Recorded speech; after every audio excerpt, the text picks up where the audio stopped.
As previously mentioned, Ireland in the early decades of the new Free State between the 1920s and 1950s saw ambitious growth industrially and economically, but domestic economy had its limits and peaked by the end of the 1950s. There were a number of reasons as to why this was the case.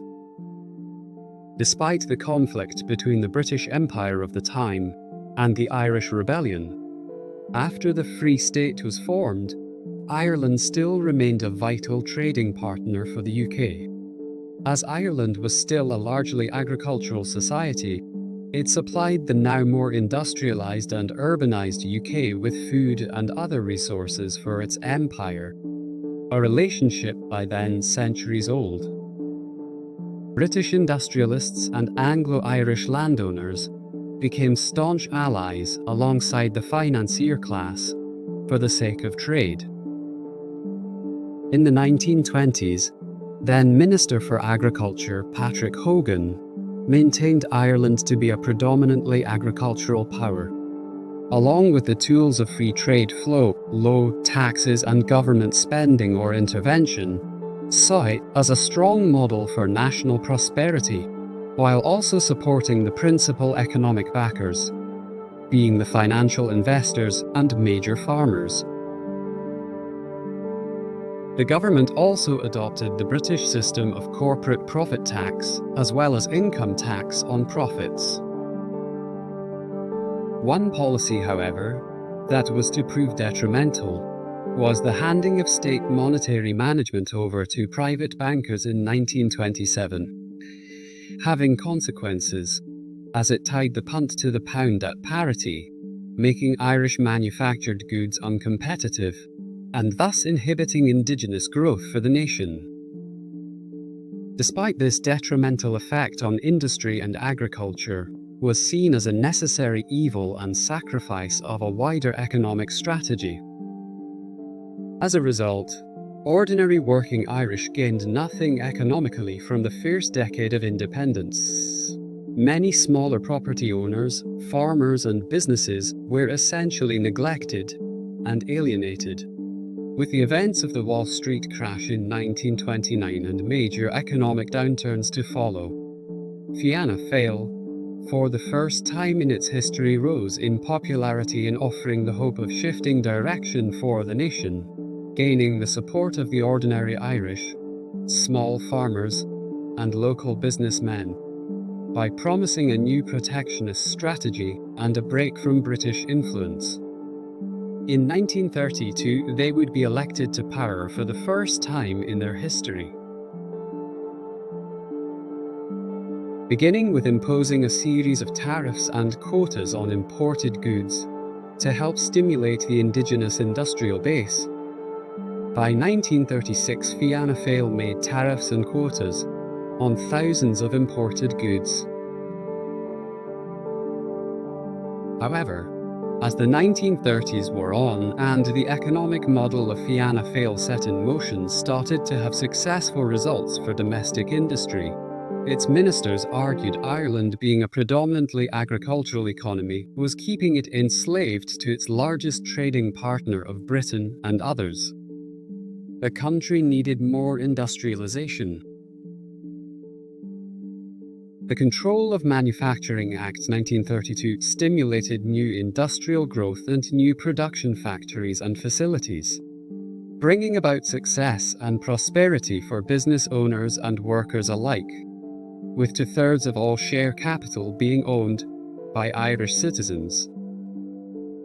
Shielded from the rigors of international competition, the policy was working, growing industrial production by 50% between 1931 and 1938, with industrial employment rising to 57,000 in that period, in such areas as clothing, footwear, and engineering. Sadly, however, limitations were to arise. Again, as earlier mentioned, Ireland, being a small domestic market, had limits to its expansion. A limited market at home meant a limited chance of being big enough competition to others, as well having technological limitations at the time. Fiscal policies also proved inhibiting and constraining. The private banking powers of the country of the time were reluctant to cut all links to the British pound. Despite Fianna Fáil's strong attacks and criticisms on them for bleeding farmers dry and crushing local industry, while investing Irish money abroad, they remained powerless to stop them. Fianna Fáil never managed to wrestle full control of the economy from the bankers until 1943, with the establishment of a central bank. Even by that time and well into the 1950s, the economy continued to lag and stagnate due to the detrimental effects of the fiscal policy of the banking system. The protectionist model envisioned by now was stagnating GDP. Ireland needed to start looking outward. Come the 1950s, it was clear protectionism had its limits to economic growth and prosperity for the country. It was agreed upon that state sovereignty could be better leveraged and directed towards foreign investment. The government took action on this right away, with the establishment in 1951 of the Export Board, followed by the Industrial Development Authority in 1952. This was followed by the introduction of an Exports Profits Relief Tax in 1956. Offering foreign companies tax exemptions on profits for up to 10 years.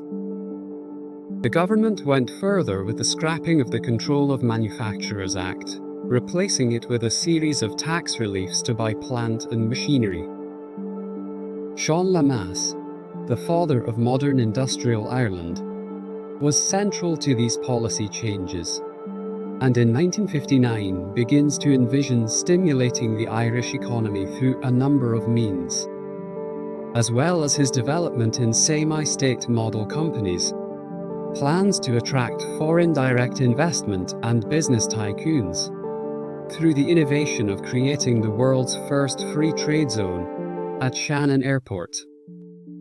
The first Industrial Development Authority Centre is built to facilitate this free trade zone, and thus began the touting of Ireland to international business prospects, with promises of no tax and double after-tax profits to mainly US investors and industrialists, with capital allowance and goods tax incentives also being introduced.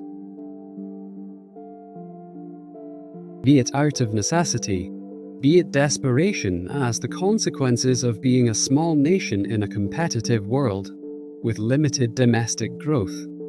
This was to be the first time in its history the Irish government were willing to use its state taxation policy to attract foreign investment, and as time went on, was a proven triumph. By the 1980s, there were almost 1,000 foreign enterprises present in Ireland.